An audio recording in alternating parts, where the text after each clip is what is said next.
Mark 5, 1-43 KJV. And they came over unto the other side of the sea, into the country of the Gadarenes. And when he was come out of the ship, immediately there met him out of the tombs a man with an unclean spirit, who had his dwelling among the tombs, and no man could bind him, no, not with chains, because that he had been often bound with fetters and chains, and the chains had been plucked asunder by him, and the fetters broken in pieces, neither could any man tame him. And always, night and day, he was in the mountains, and in the tombs, crying and cutting himself with stones. But when he saw Jesus afar off, he ran and worshipped him, and cried with a loud voice, and said, What have I to do with thee, Jesus, thou Son of the Most High God? I adjure thee by God that thou torment me not. For he said unto him, Come out of the man, thou unclean spirit. And he asked him, What is thy name? And he answered, saying, My name is Legion, for we are many. And he besought him much that he would not send them away out of the country. Now there was there nigh unto the mountains a great herd of swine feeding. And all the devils besought him, saying, Send us into the swine, that we may enter into them. And forthwith Jesus gave them leave. And the unclean spirits went out, and entered into the swine. And the herd ran violently down a steep place into the sea, and were choked in the sea. And they that fed the swine fled, and told it in the city, and in the country. And they went out to see what it was that was done. And they come to Jesus, and see him that was possessed with the devil, and had the legion sitting and clothed, and in his right mind. And they were afraid.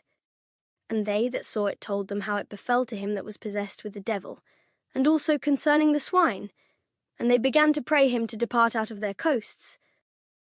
And when he was come into the ship, he that had been possessed with the devil prayed him that he might be with him.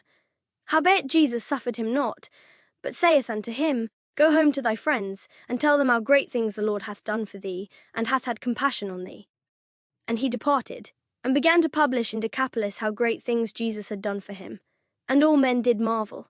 And when Jesus was passed over again by ship unto the other side, much people gathered unto him, and he was nigh unto the sea. And behold, there cometh one of the rulers of the synagogue, Jairus by name. And when he saw him, he fell at his feet, and besought him greatly, saying, My little daughter lieth at the point of death. I pray thee, come and lay thy hands on her, that she may be healed, and she shall live. And Jesus went with him, and much people followed him, and thronged him. And a certain woman, which had an issue of blood 12 years, and had suffered many things of many physicians, and had spent all that she had, and was nothing bettered, but rather grew worse, when she had heard of Jesus, came in the press behind, and touched his garment. For she said, If I may touch but his clothes, I shall be whole. And straightway the fountain of her blood was dried up, and she felt in her body that she was healed of that plague. And Jesus, immediately knowing in himself that virtue had gone out of him, turned him about in the press, and said, Who touched my clothes? And his disciples said unto him, Thou seest the multitude thronging thee, and sayest thou, Who touched me? And he looked round about to see her that had done this thing. But the woman, fearing and trembling, knowing what was done in her, came and fell down before him, and told him all the truth. And he said unto her, Daughter, thy faith hath made thee whole. Go in peace, and be whole of thy plague.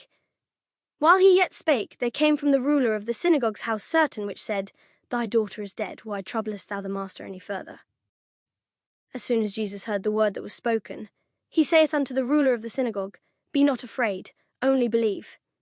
And he suffered no man to follow him, save Peter and James, and John the brother of James. And he cometh to the house of the ruler of the synagogue, and seeth the tumult, and them that wept and wailed greatly.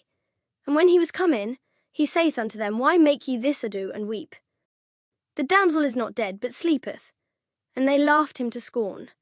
But when he had put them all out, he taketh the father and the mother of the damsel, and them that were with him, and entereth in where the damsel was lying. And he took the damsel by the hand, and said unto her, Talitha cumi, which is, being interpreted, Damsel, I say unto thee, arise. And straightway the damsel arose, and walked, for she was of the age of 12 years. And they were astonished with a great astonishment. And he charged them straitly that no man should know it, and commanded that something should be given her to eat.